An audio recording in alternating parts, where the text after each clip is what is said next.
Have you ever wondered why, even when surrounded by people, you feel exhausted?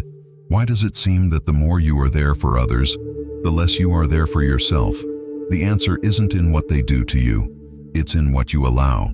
And maybe it's time to face what you've been avoiding. You're not just tired, you're being consumed. Since childhood, you've been taught that a person's value lies in their availability, that being quick, accessible, and helpful is a sign of love, respect, and maturity. But no one told you that this is the perfect recipe for being emotionally drained by a world that never gives back in kind. Carl Jung said that everything that irritates us in others can lead us to self-knowledge. But what about the things that silently drain us? That too, especially that. You respond to messages while swallowing your tears. You listen to everyone's problems, but no one notices your silence. You say, "It's okay," while your body screams for help. That's not kindness, that's self-abandonment. And the cruelest part? People get used to your generosity. They start demanding what you never had any obligation to offer. And when you try to back away, the judgment comes. You've changed. Yes, you have. Because continuing to give what you don't have is emotional suicide. But the key is not to turn your back on everything. It's to turn toward yourself. It's to do what Jung called individuation. The process of ceasing to be what others expect you to be and finally becoming who you are. And that path begins with a radical choice: to stop being available to everyone all the time.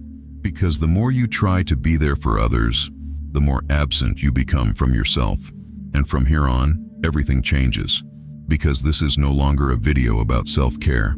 It's a manifesto, a break, a silent call to those who are tired of bleeding trying to look strong. It's time to turn your absence into territory, your silence into respect, your selectivity into power. Now, take a deep breath, because what comes next isn't easy, but it's necessary. It's time to cut the ropes, step back from the chaos, and return to the center. Because when you stop being available, everything changes. Everything. Have you ever noticed how the simple act of not responding immediately can destabilize someone? How silence sometimes speaks louder than 1,000 excuses? The truth is brutal. The more available I am, the less value I have. This is not a metaphor. It is a cruel reflection of the human psyche. That which is always within reach is not recognized as rare.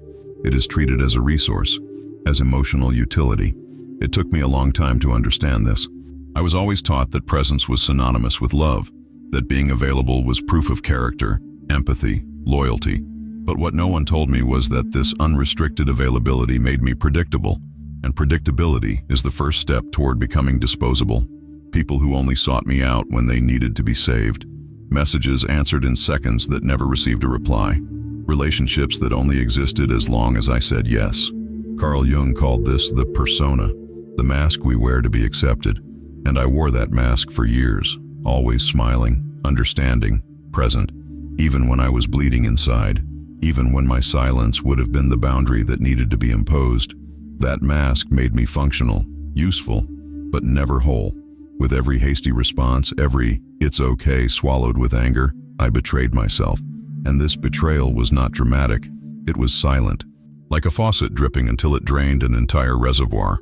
Jung spoke of psychic energy as something precious, an internal fuel that, if misdirected, left me vulnerable, exhausted, and easily manipulated. And that was exactly what happened. I reacted to everything. To criticism, to demands, to silence. I was an emotional emergency system for others, and they called it maturity. But it wasn't maturity. It was fear. Fear of being forgotten, of being misunderstood, of being rejected. So I stayed. I responded. I gave in. And in doing so, I emptied myself. Because deep down, all that availability wasn't love. It was a desperate attempt at control. Control of the narrative. Control of my image. Control of loneliness. And one day, all I had left was exhaustion. An exhaustion that didn't go away with rest. Because it wasn't physical, it was existential. It was the exhaustion of being present in lives that never cared about my absence. It was when I started to withdraw that everything began to change. I'm not talking about disappearing dramatically, but about gently refusing, about pausing before responding, about allowing silence to occupy the space where my anxiety once lived. And the impact was immediate, not on the world, but on me. For the first time, I began to feel my own energy field. to realize how many times I said yes with my mouth, while everything inside me screamed no. Carl Jung spoke about the process of individuation as the journey of becoming who you are, of integrating light and shadow, presence and absence. And absence, I realized, is as essential as presence, because only when I became less accessible could I see who was really there for me, and who was only there for what I had to offer. My absence began to reveal uncomfortable silences. People who accused me of changing weren't saying I was worse. They were saying I was no longer functional. I stopped being the emotional mirror where they projected their pain, guilt, and fears. When I stopped reacting, their shadows emerged, and that destabilized them, because my unavailability dismantled the subtle game of silent manipulation in which I was a supporting character. Jung said that what you resist persists, and while I resisted the discomfort of withdrawing, I perpetuated dynamics where love was an exchange, presence was currency, and my energy was constantly drained. But as I stepped back, I began to observe, and observing is the first act of sovereignty, because those who observe choose, and those who choose regain power. I discovered that silence has a power that no words can match. It disarms, it deconstructs, it exposes, and above all, it reveals. It shows who can't handle your absence because they never really dealt with your presence.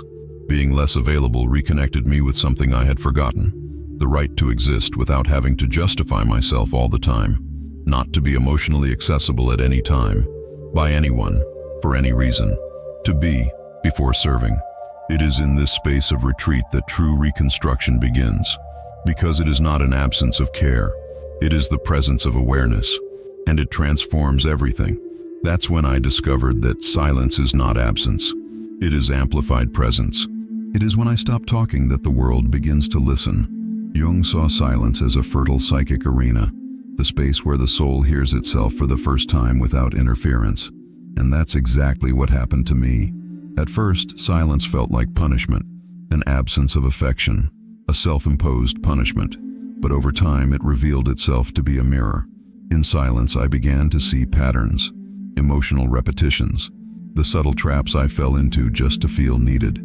I began to remember how many times I forced a response to avoid the discomfort of appearing indifferent, how many times I justified myself, not for clarity, but out of guilt. Silencing myself, I realized, is not retreating.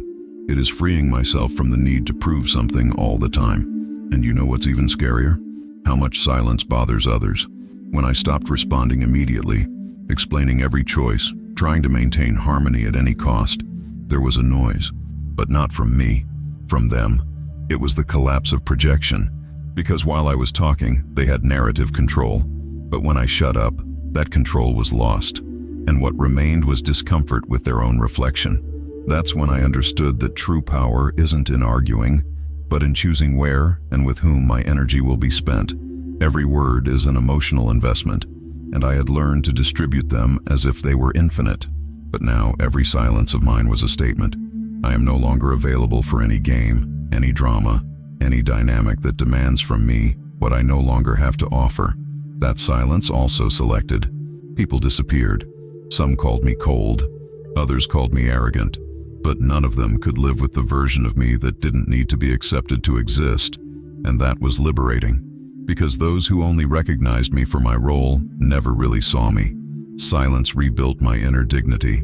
It was no longer escape, it was territory, a territory that now only I decide who can inhabit. I learned that silence, when born of consciousness, becomes armor, but not one that isolates me, one that protects me from what once consumed me. Because it's not just about cutting out external noise. It's about reconnecting with my energy and relearning how to use it. Carl Jung said that the mind is an energy system, and everything we think, feel, or do consumes part of that life force.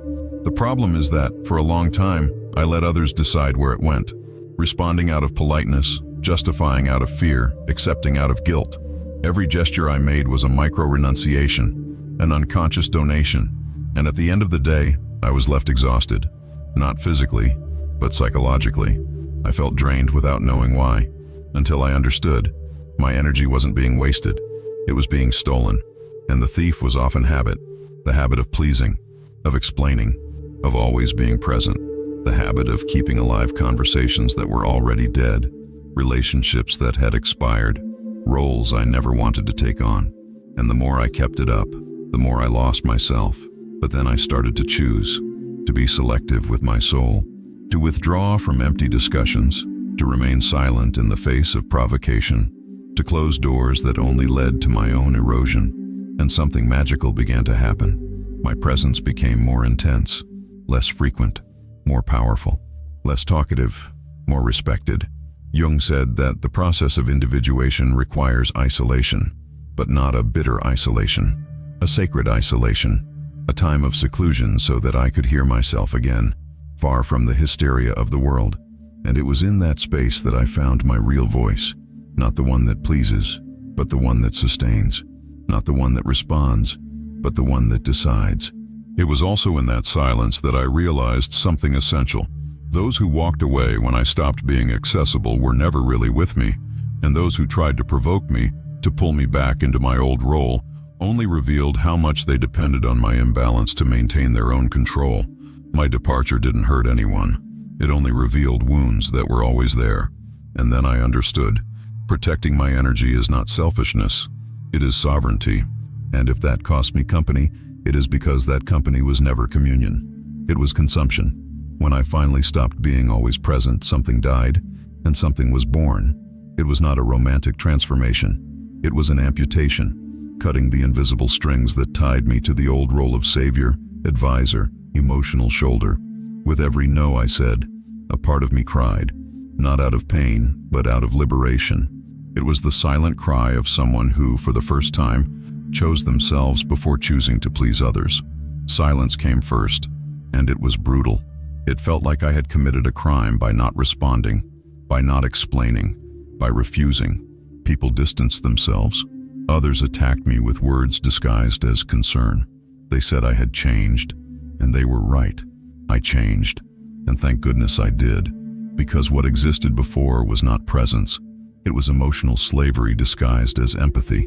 Carl Jung called this process individuation, a lonely but necessary path. A call to take off the mask and get to the essence. And the truth is, I was tired of living for others, of being backup energy for those who only showed up when they were empty. My departure didn't hurt anyone. It just revealed how much my presence was being used as a crutch for others to avoid facing their own abyss. Today, my absence is sacred territory. I don't explain where I am. I don't justify my silence. I don't ask permission to prioritize my own balance. And if that makes me incomprehensible, it's because most people never understood what it means to be whole. Whole does not mean complete. It means not dividing yourself to fit into spaces that diminish you. The truth that no one tells you is that this rebirth hurts, because being whole requires letting go of the version that made everyone comfortable except you. It requires enduring the echo of loneliness until it turns into music. It requires saying goodbye to the versions of yourself that were applauded but emptied you inside. And this is where the turning point comes, when you understand that you are no longer available for one-sided relationships, for conversations that drain you, for roles that make you sick. You are not running away from the world. You are coming home, to yourself. And in this return, you no longer accept crumbs of attention or shallow affection. You only accept what respects your silence. Now, if you've made it this far, it's because something in you already understands that you need to change. But understanding is not enough. Transformation requires decision. And I want to invite you now to commit to this turnaround. Comment below with your truth, philosophy of detachment. Write this as a symbolic pact that from now on you choose your energy, your peace, your integrity. And if this content touched you, like this video and subscribe to the channel. This is not just a space for reflection. It is a territory for emotional reconstruction. And if you want to contribute to keeping it alive and growing deeper, consider leaving a donation of any amount. What we have created here needs you to continue growing. But above all, choose yourself, even if it means being misunderstood. Because, in the end, the loneliness of those who protect themselves is worth more than the company of those who tear you down.